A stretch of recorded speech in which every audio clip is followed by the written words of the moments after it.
La réforme des retraites signe la rupture du dialogue entre le gouvernement et les syndicats, peut-on lire en une du matin.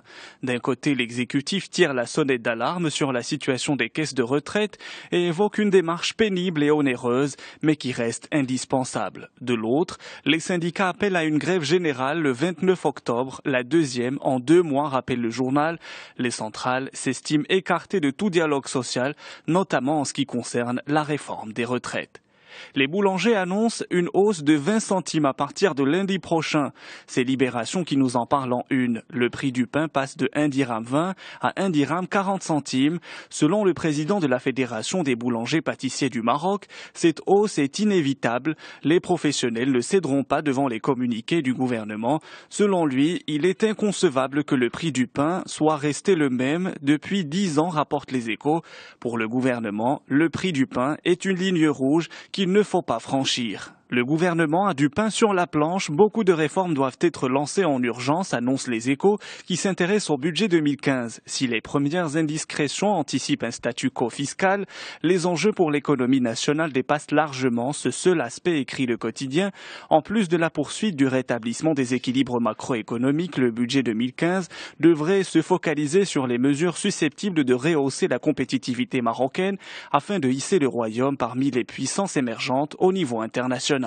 Le ministre de la Santé dresse un bilan d'étape, un bilan rose, peut-on lire en une d'aujourd'hui le Maroc. Hossein Lourdi a annoncé l'augmentation du budget dédié aux médicaments et aux dispositifs médicaux qui atteindra les 2,2 milliards de dirhams.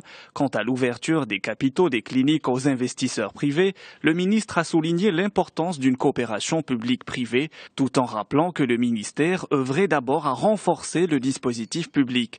Le ministre a par ailleurs expliqué que si 34% de la population bénéficie de l'AMO depuis 2005 et 28% du RAMED depuis 2 ans, l'étape suivante consistera à intégrer les indépendants, les professions libérales et les étudiants dans le système d'assurance maladie. Dans la presse française, le quotidien Libération aborde les manifestations à Hong Kong. Pékin refuse de transiger et durcit le ton, titre le journal. Le pouvoir chinois n'écarterait pas une intervention militaire contre les manifestants pro-démocratie qui, dans la nuit de mardi à mercredi, ont déjà été violemment réprimés.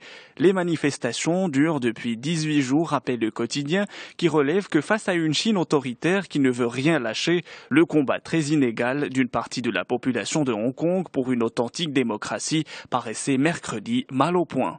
Le mois d'octobre s'annonce calamiteux pour les places boursières. Après 2 séances de répit, un vent de panique a soufflé hier, nous apprend le quotidien Les Échos, disponible uniquement en version PDF en raison d'une grève. De mauvaises statistiques économiques aux États-Unis et les interrogations sur le futur financement de la Grèce ont précipité les places dans le rouge. À Paris, l'indice CAC 40 a dévissé sous le seuil symbolique des 4000 points à 3939 points, son plus bas depuis fin août 2013. Ailleurs en Europe, les bourses de Francfort, de Madrid, d'Athènes ou encore de Londres sont dans le rouge. À la mi-journée, la tendance était aussi morose à Wall Street. Le pessimisme s'installe. Selon le dernier sondage mensuel réalisé par Bank of America, Merrill Lynch, le sentiment des investisseurs est au plus bas depuis 2 ans. Pour terminer, direction Paris, où se découvre l'art marocain. Dans ses pages culture, le quotidien français Le Monde s'intéresse à l'exposition Le Maroc médiéval, un empire de l'Afrique à l'Espagne, organisée par le musée du Louvre en partenariat avec la Fondation nationale des musées.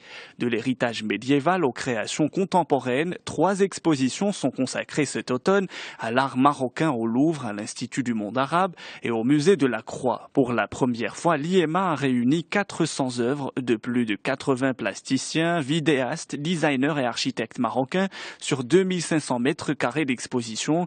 Cette sélection témoigne, écrit Le Monde, de la liberté et de la multiplicité des courants artistiques du pays. L'exposition se poursuit jusqu'au 19 janvier 2015.